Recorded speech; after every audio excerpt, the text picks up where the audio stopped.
Salut les créateurs, j'espère que vous allez bien. Aujourd'hui on va parler de mon feed Instagram. Je vais vous expliquer les différentes méthodes et astuces que j'utilise sur Photoshop, Lightroom mais aussi sur le terrain pour arriver à ce résultat. Donc ça va être très intéressant je pense. Si vous me suivez sur Twitch, je vous en ai déjà parlé en live. D'ailleurs si vous ne me suivez pas sur Twitch, allez-y, je vous mets le lien dans la description. Et bien sûr suivez-moi sur Instagram pour découvrir mon feed et mes futures photos. On profitera aussi de cette vidéo pour découvrir le MSI Prestige 15 pouces que m'a envoyé MSI pour le tester et vous le présenter. Donc c'est un PC portable ultra compact, ultra puissant, destiné aux créateurs que nous sommes. On va voir ce qu'il a dans le ventre durant cette vidéo. Mais avant tout, parlons de mon feed Instagram. Alors l'idée pour moi c'était de me trouver une nouvelle motivation pour publier sur Instagram et c'est de trouver une nouvelle idée de feed, de construction de feed et de photos pour tout simplement mon épanouissement personnel en tant que photographe sur ce réseau social. Alors l'idée m'est venue après l'enregistrement de mon podcast avec Valentin Greul. Si vous ne connaissez pas mes podcasts, ça s'appelle Secret de créateur, c'est dispo sur toutes les plateformes, je vous mets aussi le lien en description. Et si vous ne connaissez pas Valentin, courez vous abonner à son compte Instagram puisqu'il fait un travail de dingue et il est ultra créatif. Donc en fait Valentin, lorsque vous regardez son feed, vous allez vous rendre compte qu'il y a une cohérence qui existe entre différentes photos. Par exemple sur une seule et même ligne, il y a des liens qui sont parfois créés entre différentes photos pour former un feed qui soit très agréable à regarder et avec une vraie patte artistique. Il utilise aussi ce fameux jeu de texte entre trois photos pour présenter donc une destination. Ça c'est quelque chose qu'on retrouve de plus en plus, ce type de titre pour présenter une destination. Et ça c'est pas quelque chose que je voulais reproduire de mon côté. Par contre l'idée de créer des liens entre différentes photos d'une seule et même ligne, voire des liens d'une ligne à une autre, c'est quelque chose qui me plaisait pas mal.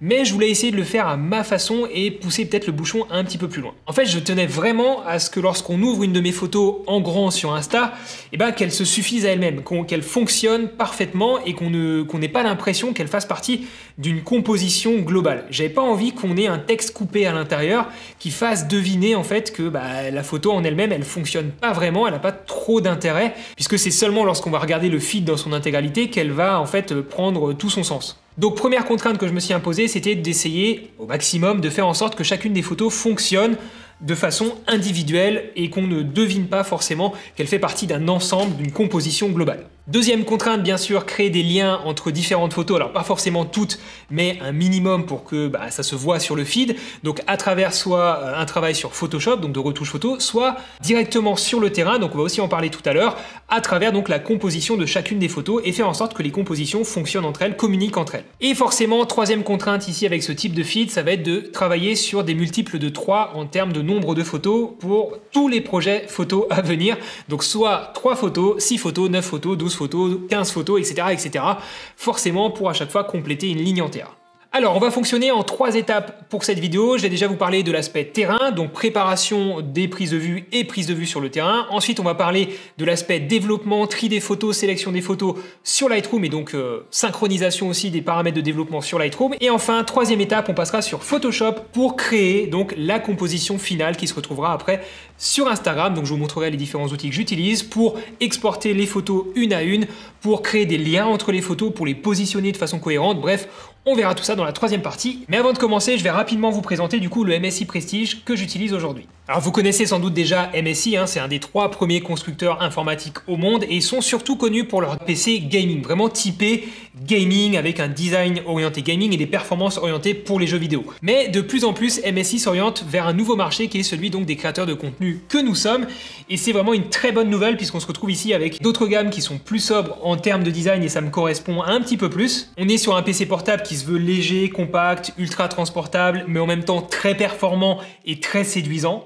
À mon sens, il convient très bien à la fois aux étudiants qui cherchent une solution tout en un pour suivre les cours en amphi mais aussi les travaux pratiques sur des logiciels très gourmands en ressources et aussi aux professionnels comme moi qui ont un certain nombre de déplacements dans l'année, de voyages et qui recherchent donc une solution qui soit compacte, relativement légère et très performante pour travailler pendant ces déplacements. Vous retrouverez donc dans cette petite bête un processeur Intel i7 de 10e génération avec 6 cœurs, une dalle IPS de 15,6 pouces, soit Full HD, soit Ultra HD selon la version que vous choisissez, dotée de la technologie MSI True Pixel Display et pour la version Ultra HD, vous avez une couverture de 100% du profil Adobe RGB. Côté carte graphique, on est sur du Nvidia GeForce GTX 1650, ce qui sera largement suffisant pour, comme ici, faire du Photoshop, du Lightroom, même du Premiere ou peut-être des applications 3D comme SketchUp. Je vous mets plusieurs liens dans la description si vous voulez en savoir un petit peu plus sur ce Prestige 15 pouces. Vous allez retrouver bien sûr différentes configurations possibles selon vos exigences et votre budget. Allez, on va maintenant pouvoir continuer notre tutoriel feed Instagram et on va commencer donc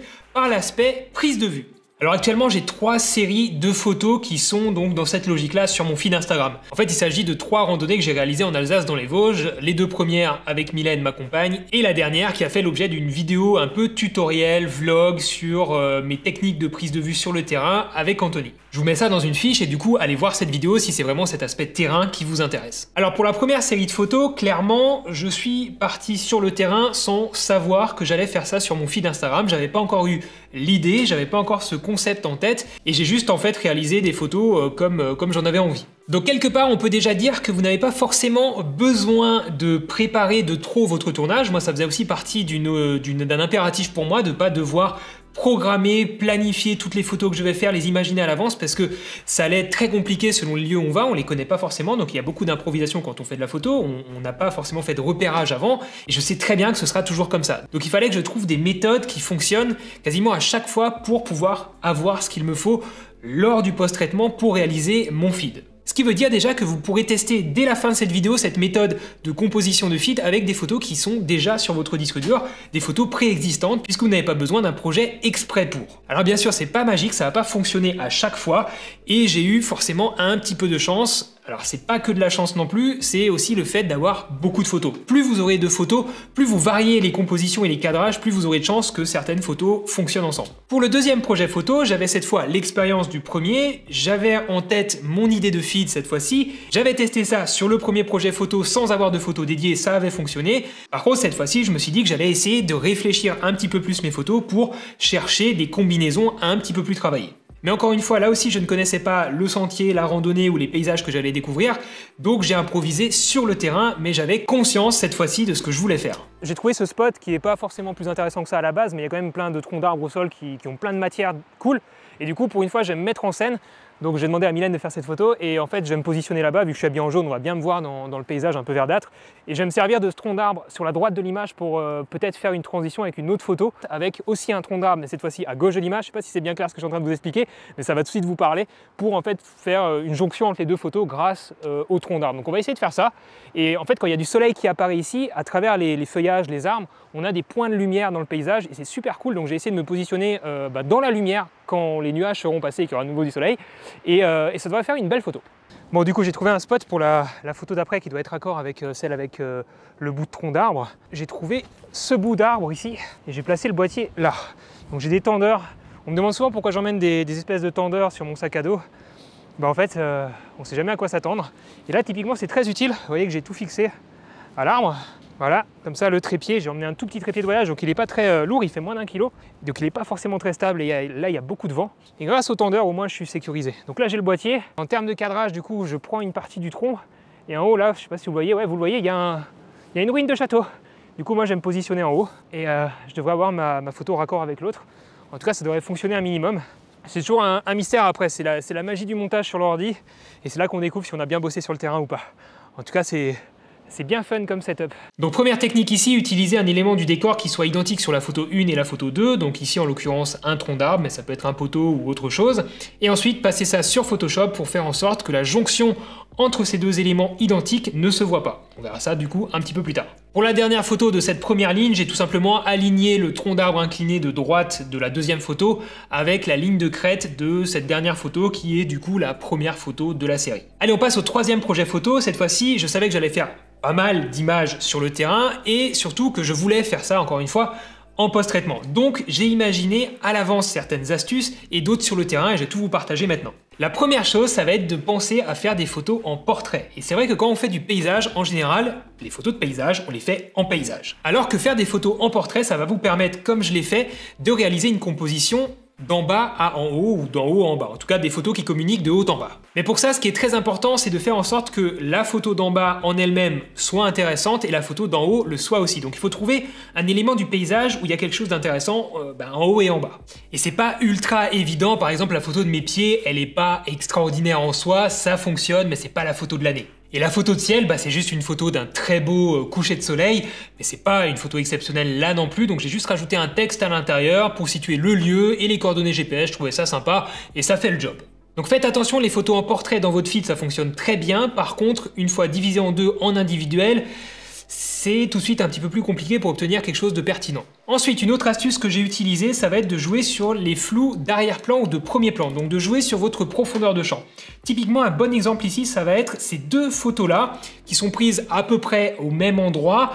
On a le même arrière-plan, on a le même sujet, c'est moi, c'est Anthony qui a pris ces photos à ma demande sur place, et on a sur la photo de droite un flou d'arrière-plan un petit peu plus prononcé que sur la photo de gauche, mais lorsqu'on regarde la jonction, j'ai pu faire en sorte que les deux se fondent l'un dans l'autre, et ça ne se voit quasiment pas, et ça fonctionne très bien. J'ai aussi réalisé cette technique sur deux autres photos, mais cette fois-ci avec un flou de premier plan, puisque j'avais remarqué qu'il y avait un flou de premier plan qui se ressemblait beaucoup sur ces deux photos. Et en plus, j'ai eu beaucoup de chance ici, puisque l'alignement fonctionnait très bien à deux endroits entre ces deux photos. Donc coup de bol, mais ici aussi l'astuce du flou qui fonctionne à merveille. J'ai juste misé sur l'alignement et le fait qu'il y ait un flou à peu près identique sur les deux photos. Tout est dans la subtilité, c'est ça que j'aime, c'est de la subtilité et pas forcément du tape à l'œil, pas forcément quelque chose qui soit trop visible, sinon ça m'intéresse moins. Je veux vraiment qu'il y ait plusieurs lectures dans mon feed et dans mes photos. Alors dans la même idée que ces flous d'arrière-plan ou de premier plan, vous pouvez aussi essayer de lier des ciels entre eux. Donc forcément, si vous êtes sur un seul et même spot, un seul et même moment de la journée en quelque sorte, vous allez obtenir des ciels relativement identiques selon là où vous regardez. Et forcément, vous allez pouvoir lier ces ciels entre eux, faire dépasser les nuages de la photo de gauche sur la photo de droite ou les nuages de la photo de droite sur la photo de gauche. Voilà, vous allez pouvoir faire une composition comme ça qui corresponde bien. Par contre, il va falloir faire en sorte d'aligner l'horizon forcément, ou d'aligner la ligne de crête, on en reparlera tout à l'heure, et que les bleus soient exactement identiques ou quasiment identiques. Donc ça va jouer au développement sur Lightroom tout à l'heure. Et la dernière astuce que j'ai utilisée sur cette série-là, ça va être de me servir de mes lignes de tiers horizontales. En gros, vous devez connaître ça, c'est les bases de la composition en photographie, en tout cas des règles de composition. Vous avez des lignes de tiers qui composent votre image et vous avez des points d'intersection sur ces lignes de tiers qui composent les points de force de votre image. Ces lignes de tiers, vous en avez des horizontales et des verticales. Et si vous prenez soin d'aligner la partie droite ou gauche ou les deux de votre ligne d'horizon ou de votre ligne de crête avec une des lignes de tiers ou avec le centre de votre image, vous allez pouvoir facilement reproduire ça d'une photo à l'autre et du coup vous assurer que vos photos, une fois côte à côte, auront leur ligne d'horizon ou de crête alignée. En gros, l'élément le plus important, ça va être l'extrême droite ou l'extrême gauche de votre ligne d'horizon ou ligne de crête et votre choix d'alignement, donc ligne de tiers du haut, centre ou ligne de tiers du bas ou des choses un petit peu plus farfelues si vous voulez tester d'autres choses. Il va juste falloir penser à reproduire cette composition plusieurs fois sur différentes photos, différents paysages. Donc là, le secret, il est très simple, ça va être de multiplier vos chances, vos possibilités lors de la prise de vue en réalisant différentes compositions, différents alignements d'un seul et même paysage lors de la prise de vue pour vous offrir donc plein de possibilités de composition une fois sur Photoshop. Si maintenant vous avez un élément du décor qui cache votre ligne de crête ou d'horizon sur la partie droite ou gauche de votre image, pas de souci, il vous suffit de vous projeter, d'imaginer le prolongement de cette ligne d'horizon ou de crête et d'aligner la photo de gauche ou de droite avec ce prolongement imaginaire. Et globalement, on s'en sort, on arrive à faire quelque chose de cohérent. C'est très basique, c'est très simple, ça fonctionnera toujours. Donc pour commencer à tester ce concept d'alignement de photos sans trop d'expérience et sans trop se prendre la tête, il n'y a pas mieux. Passons maintenant sur Lightroom, donc on va retrouver mes 3 projets photos ici. Donc j'ai pris soin bien sûr pour chaque projet de sélectionner mes photos.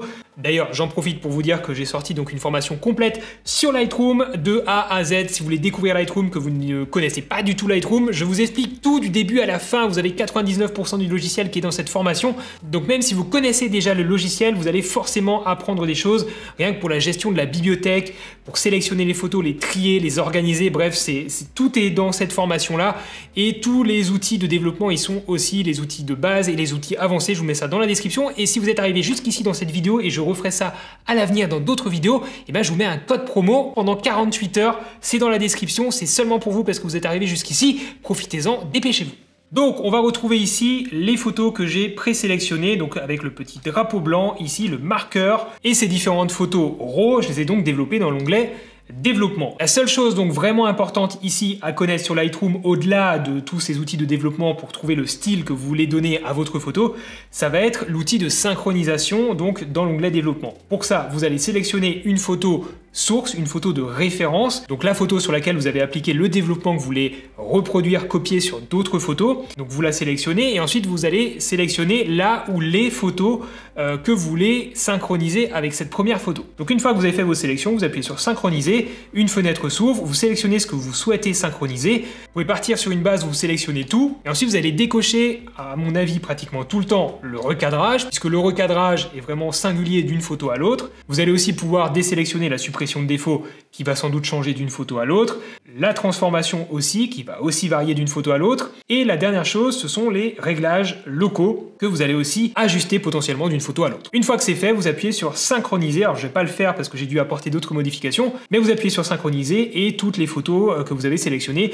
auront maintenant le même style que la première photo que vous aviez sélectionnée. C'est vraiment un outil très basique dans Lightroom et c'est la seule chose ici qui était importante pour moi pour ce travail de série sur Instagram, c'était d'avoir le même style artistique. La petite touche supplémentaire du chef, ça va être forcément de créer un preset. Donc pour ça, vous allez dans les paramètres prédéfinis, vous appuyez dans le petit plus, une fois que vous avez sélectionné votre photo de référence, le petit plus, créer un paramètre prédéfini. Vous allez nommer ce paramètre prédéfini, je sais pas, par exemple un truc qui fait très Instagram, genre Moody Forest. Voilà, Moody Forest 1. Voilà, vous rangez ça dans un nouveau groupe si vous le souhaitez ou dans les paramètres prédéfinis de l'utilisateur par défaut. Vous sélectionnez ce qui doit être synchronisé à chaque fois que vous appliquez ce preset. Donc en l'occurrence, je sélectionne tout, je désélectionne ce que je vous ai dit tout à l'heure, donc fil gradué, filtre radial. Je désélectionne aussi la transformation, le recadrage n'y est pas de toute façon.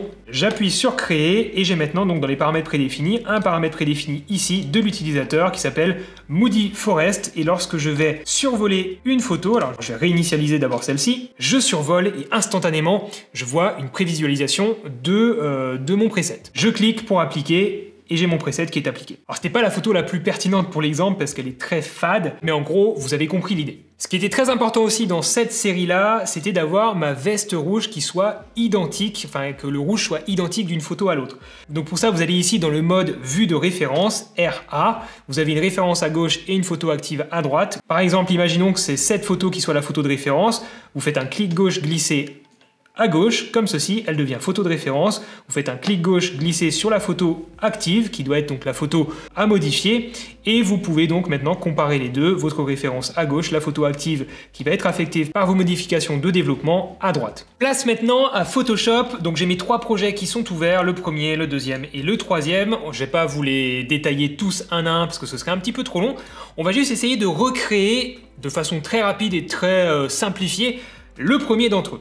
Donc la première étape, ça va être de créer un nouveau projet. Donc pour ça, vous faites CTRL-N ou fichier nouveau. Et là, on va créer, donc on va être en pixels bien sûr. Et là, en termes de dimension, il va falloir être précis. Alors si on se base sur les recherches de Steven, qui a fait une vidéo il y a un an, je crois, sur les meilleurs réglages pour avoir la meilleure des qualités possibles sur Instagram, il va falloir qu'on parte sur des photos qui font 1080 pixels de large sur 1080 pixels de haut. En tout cas, si on veut, comme ici, avoir des photos carrées.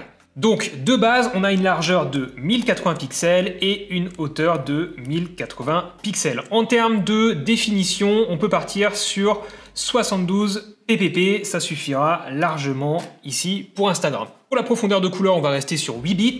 Et en faisant ça, du coup, on a les paramètres qui vont très bien pour créer une première image carrée. Par contre, nous, ce qu'on veut, c'est directement créer l'intégralité de notre composition. Donc, on va devoir réfléchir avec plusieurs lignes et plusieurs colonnes. Dans mon cas ici, j'ai sélectionné 6 photos qui vont devoir composer mon feed, donc j'ai besoin de 3 photos en largeur et 2 photos en hauteur. Donc 3 fois 1080 en largeur, donc ce qui nous donne 3240 et 2 fois 1080 en hauteur, ce qui nous donne donc 2160. Et je peux créer mon nouveau plan de travail. Ce que je vais directement faire ici, c'est mettre des repères pour bien identifier mes 6 photos. Donc pour ça, vous allez dans Affichage, Nouvelle disposition des repères. Et là, vous allez paramétrer donc un certain nombre de colonnes. Dans mon cas, il me faut 3 colonnes avec 0 gouttière. Et il me faut 2 rangées avec aucune gouttière. Voilà. J'appuie sur OK et j'ai donc bien ma composition qui prend forme. Je peux maintenant importer mes photos exportées. Donc il y en a 5 puisqu'il y en a une qui va servir sur 2 lignes. Et je peux commencer à tester différentes compositions. Donc là je sais déjà quelle photo va fonctionner à quel endroit. Mais de votre côté forcément il va falloir tester, prendre le temps. C'est sans doute ce qui va prendre le plus de temps d'ailleurs. C'est de voir quelle photo doit aller où pour créer des liens entre chacune d'entre elles ou entre certaines d'entre elles. Donc là je les positionne juste rapidement pour y voir un petit peu plus clair. Voilà, donc là j'ai l'idée de ma composition. À partir de là, je vais créer des masques pour y voir beaucoup plus clair et pouvoir commencer à peaufiner l'emplacement de chacune des photos. Donc on va commencer par la photo d'en haut à gauche et je vais utiliser ici l'outil de sélection rectangulaire. Donc je vais tirer mon rectangle ici qui va être automatiquement aimanté à mes repères, donc ça c'est très pratique. Je prends bien soin bien sûr de sélectionner ici la bonne photo, le bon calque et je crée un masque. Maintenant, il est très important de casser le lien qui lie donc le calque, donc la photo, avec le masque. Comme ça, vous allez pouvoir venir sélectionner votre photo et la déplacer sans que le masque ne bouge. Donc c'est comme ça que vous allez pouvoir correctement la positionner sans déborder à droite ou en bas ici. Je fais la même chose pour les autres photos, donc je sélectionne celle-ci, je prends l'outil de sélection rectangulaire, hop, comme ça, création de masque, c'est bon. Pour celle-ci, je crée un grand rectangle central. C'est celle-ci, voilà. Pour celle-ci, c'est un carré, et ici aussi. Voilà. Donc mes masques sont faits, c'était très rapide, c'est très simple, vous l'avez vu. J'enlève tous les liens ici, très important encore une fois, et je peux donc venir commencer à positionner mes différentes photos. Vous voyez hein, l'intérêt donc d'enlever le lien entre la photo et le masque, c'est qu'on peut donc totalement venir modifier les dimensions de la photo et la positionner. Donc la centrale, on va l'agrandir comme ceci, on va la positionner là. Voilà, celle-ci, on la met là, ça me paraît bien. Celle-ci, on va juste la réduire un petit peu, voilà. Et celle-ci, on va la réduire aussi un tout petit peu. Alors ce qui reste intéressant quand même, c'est d'avoir un petit peu de marge ici, par exemple de la photo de gauche qui déborde sur la photo de droite, même si elle est cachée derrière. Ça va vous permettre, donc via les masques tout à l'heure, de créer donc un lien entre les deux photos. Donc si on reprend ce que j'avais fait, et bien ici j'avais donc déjà fait déborder le tronc d'arbre sur la photo de droite. Donc, dans ma composition, c'est très simple, je prends ce calque, je vais déjà le passer par-dessus l'autre, comme ça, lorsque je vais modifier le masque, le tronc d'arbre va apparaître par-dessus la photo de droite. Je zoome un petit peu dans mon image, j'appuie sur CTRL H pour cacher mes repères, pour y voir un petit peu plus clair dans ma retouche. Je sélectionne donc le masque, je prends le pinceau, je me mets en blanc pour, du coup, démasquer l'arbre, et je viens tout simplement peindre ici, comme ceci, de façon un petit peu brute au début, donc pas propre du tout. Voilà, là aussi. Et ensuite, je vais venir peaufiner tout ça. Donc déjà, il va falloir retravailler ici l'intersection entre toutes les photos. Donc pour ça, je réaffiche mes repères avec le raccourci clavier CTRL H. Je reprends mon outil de sélection rectangulaire. Je viens tracer mon rectangle ici. Je suis toujours sur mon masque. Je passe cette fois-ci non plus en blanc, mais en noir avec le raccourci clavier X. Et je viens peindre à l'intérieur de ma sélection. J'appuie sur CTRL D pour désélectionner, CTRL H pour enlever les repères. Et c'est fait. Ensuite, on va venir travailler ici, bien sûr, l'intégration du tronc d'arbre pour que le masque suive exactement le bord du tronc. Donc on va le faire à la main, il y a d'autres techniques possibles, mais là je vais le faire à la main. Comme ceci, je reste en noir et je viens donc masquer les éléments que je ne souhaite pas voir apparaître sur la photo de droite. Voilà, comme ceci. Ici aussi, je vais faire CTRL H pour afficher mon repère. Comme ça, je sais où m'arrêter. Et on est à peu près bon. Si je vais être plus précis, bien sûr, j'utilise encore une fois le rectangle de sélection pour venir masquer exactement sur le bord de la photo et ne pas déborder sur la partie de gauche. Voilà, CTRL H, c'est pas trop mal. Je rappuie sur X pour faire une petite modification ici, comme ceci, et on est bien. Donc le premier lien est fait. Ensuite, sur la partie basse ici, en fait, je me rends compte qu'on dirait que c'est un seul et même bloc de mousse, enfin de roche, et il y a juste en fait à un petit peu faire dépasser la partie de gauche sur la partie de droite et la partie de droite sur la partie de gauche pour que le tout se fonde ensemble et fonctionne. En bas, il n'y a même presque rien à faire, vous voyez, ça fonctionne très bien. C'est vraiment l'avantage de prendre ces photos dans un lieu qui est relativement similaire un petit peu partout. Là, une forêt avec plein de mousse, de roches. Il y a beaucoup d'endroits qui se ressemblent et de fait, on optimise nos chances d'avoir des photos qui correspondent facilement. Alors, on va sélectionner la photo de gauche, toujours la même que tout à l'heure, et on va essayer de faire déborder, encore une fois, la partie de gauche sur la partie de droite. Donc je suis en blanc ici pour enlever du masque et je vais tout simplement, avec quand même un bon contour progressif ici, je suis en dureté 32%, je vais venir tranquillement peindre un petit peu pour voir un petit peu ce que ça donne. J'affiche juste ma ligne, c'est bon. Voilà, là il n'y a rien à faire, c'est incroyable. Et ici c'est un petit peu flou, donc je vais venir peut-être être plus précis avec un pinceau plus petit pour venir chercher des petits détails. Pas besoin d'en faire de trop, juste de la subtilité. Vous voyez qu'ici on sait plus trop si c'est le même élément ou pas. En tout cas, ça fonctionne très bien. J'appuie sur CTRL-H pour voir où est ma ligne. C'est parfait. Dans la version qu'il y a sur mon feed Instagram, c'est un petit peu plus complexe. Je l'ai un peu plus travaillé. Là, je vous donne juste la méthode basique. Vous avez compris l'idée. À gauche, c'est pareil. J'ai tout simplement fait déborder des éléments de la photo de droite sur la photo de gauche ou inversement. Et en haut aussi, j'ai fait, il me semble, on va regarder ça, j'ai fait venir, voilà, j'ai un bout de bois ici qui va de droite à gauche. Et j'ai aussi ici de la mousse de la photo de droite qui se retrouve sur la photo de gauche. Et on a l'impression que l'eau tourne autour alors qu'à la base, pas du tout. Mais en gros, la méthode est exactement identique que ce que je viens de vous montrer. Pareil ici, ça fonctionne très bien. On a des éléments qui sont sur les deux photos. Si on regarde rapidement quand même le projet numéro 2, on a donc ici le tronc d'arbre et on se rend compte, donc si j'affiche uniquement cet élément-là, que j'ai masqué progressivement donc le tronc d'arbre de la photo de droite pour finalement compléter ce qui manque avec le tronc d'arbre de la photo de gauche. Donc là, j'ai uniquement la photo de gauche que j'ai laissée dans son intégrité et par-dessus, donc j'ai ajouté la photo de droite en dégradé. Et à droite, j'ai tout simplement aligné donc le tronc d'arbre de gauche avec la ligne de crête de droite. Et pour le troisième projet photo, rien de bien complexe. Là-haut, donc, c'est un alignement. Ici, c'est un alignement. Il n'y a rien qui s'entrechevauche. Là, rien de spécial non plus. Là, c'est un alignement, alignement aussi. Vous voyez, c'est très simple. Ici, par contre, j'ai le flou de gauche, la neige floue à gauche qui va sur la photo de droite, hein, si je dis pas de bêtises. Voilà, on voit bien que la neige passe à droite. Ensuite, un alignement, alignement, alignement, rien de complexe. Ici, je vous l'ai dit tout à l'heure, j'ai du flou de la photo de droite qui va sur la photo de gauche de façon un petit peu subtile. Hein. Vous voyez que je ne suis pas en ligne droite pour que ce soit un petit peu plus subtil. Et ça fonctionne très bien. Et ici, c'est une seule et même photo, donc ça va forcément fonctionner. Voilà. Et il ne nous reste plus qu'à exporter notre travail en plein de photos qu'on publiera après sur Instagram dans le bon ordre. Attention à l'ordre de publication. Et pour ça, on va prendre un autre exemple. Par exemple, ici, on n'a que 3 photos, ce sera plus simple. Ce qui est très important là, c'est de bien avoir positionné ces repères. Donc on les a depuis le début, normalement, si vous avez bien suivi ce tutoriel. Vous allez aller ici dans l'outil recadrage, vous faites clic droit, outil tranche, vous sélectionnez l'outil tranche et en haut vous cliquez sur tranche d'après les repères. Et automatiquement vous avez 3 tranches qui sont créées, on les voit ici. Donc maintenant on va aller dans fichier, exportation, enregistrer pour le web. On reste en JPEG qualité 100%, vous cliquez sur enregistrer, vous choisissez du coup le dossier d'export et vous cliquez sur enregistrer. Et je me retrouve bien maintenant avec mes 3 photos que je peux donc publier sur Instagram, donc dans le bon ordre, c'est-à-dire la dernière en première, la deuxième en deuxième et la première en dernière position. J'espère que ce tutoriel vous aura plu, testez ça de votre côté, partagez-moi tout ça sur Instagram, taguez-moi que je puisse voir votre travail et je suis curieux de voir quelles astuces vous allez imaginer pour créer des liens entre vos photos. Ça va être très sympa de découvrir tout ça et bien sûr partagez aussi ça sur le groupe Facebook l'Atelier des Créateurs. Et n'oubliez pas que si vous voulez en savoir un petit peu plus sur ce PC portable et les différentes configurations possibles, je vous mets des liens dans la description, donc allez regarder ça. Et en ce qui me concerne, je vous dis comme d'habitude, faites de belles photos, faites de belles vidéos, ciao!